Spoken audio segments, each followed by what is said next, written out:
मोहम्मद, लो मुझे जेल में डालो, मैं देखना चाहता हूं कि आपकी जेल में कितनी जगह। अब तो आलम यह है, मुझे साथियों द्वारा बताया गया, कहते हैं संविधान ने 25-26 में धार्मिक आजादी दी है, लेकिन अगर आप आई लव मोहम्मद कह देते हैं तो मुकदमा दर्ज हो जाता है और आपको जेल में डाल दिया जाता है। ये देखिए, अगर आप भगवान बुद्ध की कथा करते हैं तो पंडाल तोड़ दिए जाते हैं, मूर्तियां उठा के फेंक दी जाती है, आपको कोई नई परमिशन नहीं मिलेगी। और जिनके पास राजकाज है वो रोज कोई आयोजन करे, उनको किसी परमिशन की जरूरत नहीं है। मैं कह रहा हूं, आई लो मोहम्मद, लो मुझे जेल में डालो, मैं देखना चाहता हूं कि आपकी जेल में कितनी जगह। कोई किसी भी विचार को, किसी भी किरदार को पसंद कर सकता है, उसके लिए आप ठेकेदार नहीं। जितना प्यार हम बाबा साहब अम्बेडकर को करते हैं, उतने उन तमाम क्रांतिकारी महापुरुषों को भी करते हैं जिन्होंने गैर बराबरी के खिलाफ आंदोलन चला, जिनके लिए कहा रामेश्वर पवन जी ने कि उन्होंने कहा बाबा साहब को संस्कृत नहीं आता। मैं उनको संत नहीं मानता हूं। और जो सनातन की मान्यता, उनके अनुसार कोई दिव्यांग व्यक्ति जगत गुरु हो ही नहीं सकता। ये सनातन की मान्यता मैं नहीं कह रहा हूं, किसी से पूछ लो।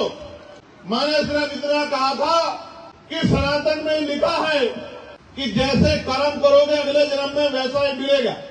तो आपने श्रीमान जी ऐसे क्या कर्म किए कि कुदरत ने आपसे आंखें छीन ली? मैंने यही बात कही, मैंने कोई अपराध नहीं किया, कोई टिप्पणी नहीं की। ऐसा क्यों हुआ, इसका जवाब उनके कर्मों के आधार पर, सनातन के आधार पर निर्धारण होना चाहिए। लेकिन वो बार बार हमारे महापुरुषों को, और उन्होंने भी डॉक्टर बाबा साहब अम्बेडकर को भी उन्होंने कहा कि मैं नहीं मानता। अच्छी बात है, आप नहीं मानते, और आप क्यों मानोगे समतामूलक समाज की विचारधारा को? क्यों मानोगे आप भारतीय संविधान को? उन्होंने कहा मैं भारतीय संविधान को भी नहीं मानता। लेकिन मैं उनको बता देना चाहता हूं, आप मानो या ना मानो, लेकिन ये देश संविधान से ही चलेगा, ये बात याद रखना। ये देश संविधान से चला है, संविधान से चल रहा है, संविधान से चलेगा। और जिसको संविधान से दिक्कत हो वो कहीं और चला जाए। जिसको भारतीय संविधान में आस्था ना हो वो किसी दूसरे देश के संविधान में जो आस्था रखता हो वहां चला जाए जहां उनका राज हो। यहां भारतीय संविधान का राज है और यहां के प्राइम मिनिस्टर भी संविधान को माथे पे लगाते हैं। याद है नहीं याद है आपको? अगर कोई संविधान के विरोध में जाके अनर्गल टिप्पणी करेगा, संविधान सम्मत कार्रवाई करा के उसको जेल में भिजवाने का काम भी आजाद समाज पार्टी भीम आर्मी के लोग करें।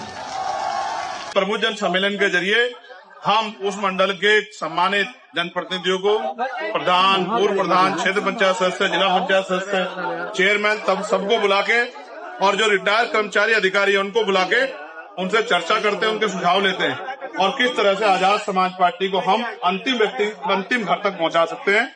इसके लिए हम लोग प्रयास करते हैं। हम उसमें 5-6 जो हमारे मुख्य मुद्दे उनको हम लोग उठाते हैं और जन समर्थन उस पर जो है, जनता का जो वोट है वो सभा के माध्यम से हम लोग हासिल करते हैं। आने वाले समय में आजाद समाज पार्टी उत्तर प्रदेश के तीसरे पंचायत चुनाव में अपने रोल को बहुत मजबूत से अदा करेगी और एक बड़ी पार्टी बनकर उभरेगी। जिस तरह से पार्टी के कार्यकर्ताओं ने तमाम लंबा संघर्ष जो है पिछले 2022 के बाद 3 साल तक किया, लोकसभा चुनाव में उनको मौका नहीं मिला कि उनको लोकसभा चुनाव सभी जगह पर लड़ने का मौका मिलता, उसका वो अवसर जो है तीसरे पंचायत चुनाव में ग्रामीण क्षेत्र के कार्यकर्ताओं को मिलेगा। और फिर आने वाले चुनाव में 2027 में बड़े पैमाने पे लगभग 50% सीटें हम लोग पिछड़े वर्ग के, अति पिछड़े वर्ग के भाइयों को देने का काम करेंगे, उनकी सदा सुनिश्चित करेंगे। रायगंज में आपने कुछ मकानों के ध्वस्तीकरण को लेकर अभी संबोधित किया है, क्या मामला है? क्या देखिए, रायगंज यही रेलवे स्टेशन के पास विस्तार के नाम पे 150 से ज्यादा मकानों को तोड़ा जा रहा है। उन मकानों में बड़े पैमाने पर आबादी शेड्यूल कास्ट के लोगों की, पिछड़े वर्ग के लोगों की। सवाल ये है, जो लोग 100 साल से रह रहे हैं, जिनके परिवार वहां रह रहे हैं, कारोबार वहां है, जिनके बच्चों की शादियां हैं, पढ़ाई है, उनको वहां से उजाड़ने का काम ये सरकार क्यों करे? विकास के नाम विस्तार करना ही है तो उनको वहां से पुनः कहीं विस्थापित कर दिया जाए, उनको मुआवजा दे दिया जाए, जिससे कि वो कहीं अपने परिवार के साथ सम्मानपूर्वक जी ले। और मुआवजा भी नहीं दे रहे हो और बुलडोजर से उजाड़ने का काम करे। हमारे कार्यकर्ताओं ने विरोध करवा के अभी तो रुक गया, लेकिन आप समझिए कि उनमें लगभग 50 मकान ऐसे हैं जो प्रधानमंत्री आवास योजना के तहत बने। तो अगर वो जगह उनकी जगह नहीं है तो कैसे आपने बना दिए? तो इसका मतलब ये है कि कोडियों उस कीमती जमीन को कोडियों के भाव यहाँ लंबे समय से भ्रष्टाचार चल रहा है, वो पूंजीपतियों को, इंडस्ट्री वाले लोगों को दी जा रही है और गरीबों का हक छीना जा रहा है। ये गलत है, इसको हम लोग बर्दाश्त हैं। युवाओं और जो वोटर्स हैं उनको अपने माध्यम से संदेश क्या देंगे? युवा तो बहुत बड़े पैमाने पे आजाद समाज पार्टी के साथ है। युवा तो हमारी सबसे बड़ी शक्ति, क्योंकि युवा के अंदर परिवर्तन की चाहत, और जिस तरह से आज बेरोजगारी बहुत बड़े पैमाने पे, जिस तरह से महंगाई ने कमर तोड़ दी, पर जिस तरह से शिक्षा का बाजारीकरण हो गया है, महंगी शिक्षा होगी, आज युवाओं के अंदर चिंता, वो चाहते हैं कि युवाओं को मौका मिले, आजाद समाज पार्टी ताकत में आए। और मैं युवाओं से यही कहना चाहता हूं कि उनको संघर्ष करना है, अगले 17-18 महीने कमर कस ले, और जब तक उत्तर प्रदेश का चुनाव ना खत्म हो चैन से ना बैठे, 1-2 घंटे रोज क्षेत्र में जाकर काम करें, अपनी बूथ कमेटी, सेक्टर कमेटी, विधानसभा कमेटी, भाईचारा कमेटी बनाकर आजाद समाज पार्टी घर घर तक पहुंचाएं, जिससे नीतियां बना के उनको कल आने वाले समय रोजगार दिया जाए और समान काम समान वेतन के फॉर्मूलों को लागू किया जाए। मैंने आप ही के चैनल्स पे देखी, हिम्मत तो किसी में इस तरह की है नहीं, तो आप ही के चैनल पे सुना था कि हम घुसने नहीं, कोई जरा पिंडदान कर देंगे। तो जब तक भारतीय संविधान है तब तक तो मुझे कोई रोक नहीं सकता। दूसरा पिंडदान रोज कर दो, क्या फर्क पड़ता है मुझे? हम तो वो हैं जिनको सदियों तक जो है आपने मंदिरों में नहीं घुसने दिए, क्या पिंडदान की बात करते?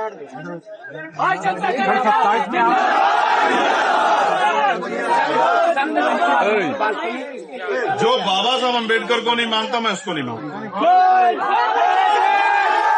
बाबा साहब अम्बेडकर को मानता है, जो हमारे महापुरुषों को मानता है, जो भारतीय संविधान को मानता है, किसी जाति धर्म का, हम भी उसका सम्मान करते। लेकिन जो हमारे महापुरुषों का सम्मान नहीं करता, भारतीय संविधान का सम्मान नहीं करता, जो बाबा साहब अम्बेडकर का सम्मान, तो हम भी उसको ना मानते ना उसको सम्मान करते। हम चुनाव 2027 के गठबंधन के साथ होगा कि रिश्ते पंचायत चुनाव तो देख लो, वो तो सेमीफाइनल है, पहले उससे तो निपट लो। स्वामी प्रसाद मौर्य ने कहा है 25 मार्च की तो मुझे ये भाषण किस तरह से आप बता रहे हैं, कब दिया गया, मुझे नहीं पता।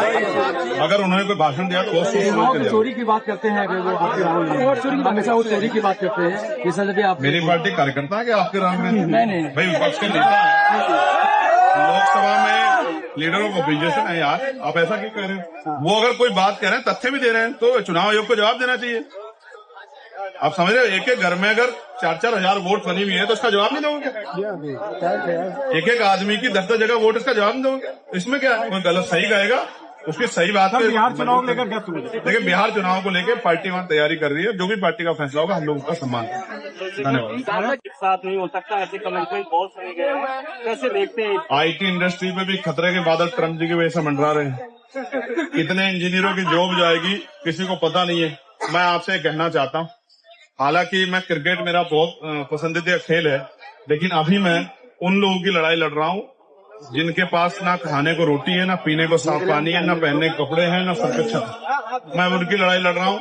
क्रिकेट मैच होगा तो मैं अपनी टीम को मंगल कामना ही दूंगा, लेकिन सच ये भी है कि वादे तो बहुत बड़े बड़े किए थे, कैसा क्या हुआ कि वो वादे पूरे नहीं कर पा रहे। सांसद जी क्या आंदोलनकारी नेताओं को दबाने का काम? मैच के आधार पे या खेल के आधार पे समस्याओं का निर्धारण नहीं हो सकता, समस्याओं का निपटारा नहीं हो सकता। समस्याएं आतंकवाद की हैं और आतंकवाद पे हम लोग मुखर हैं कि आतंकवाद को किसी कीमत पे बख्शा नहीं जाएगा। और आतंकवाद के विषय पे हम लोग जो है सरकार को, हमने अभी जब ये हमला हुआ था पहलगांव, तब भी कहा था कि हम आपके साथ खड़े हैं, देश के साथ खड़े हैं।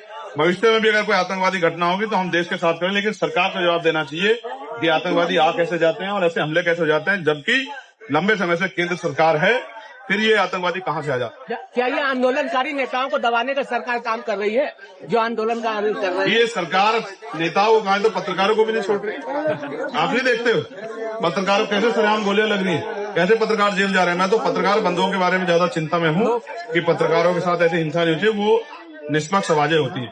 तो आपकी सुरक्षा के लिए भी कुछ जो है, जब हमें अवसर मिलेगा आपकी सुरक्षा सुनिश्चित हो, इसका भी हम लोग ध्यान रखेंगे। धन्यवाद।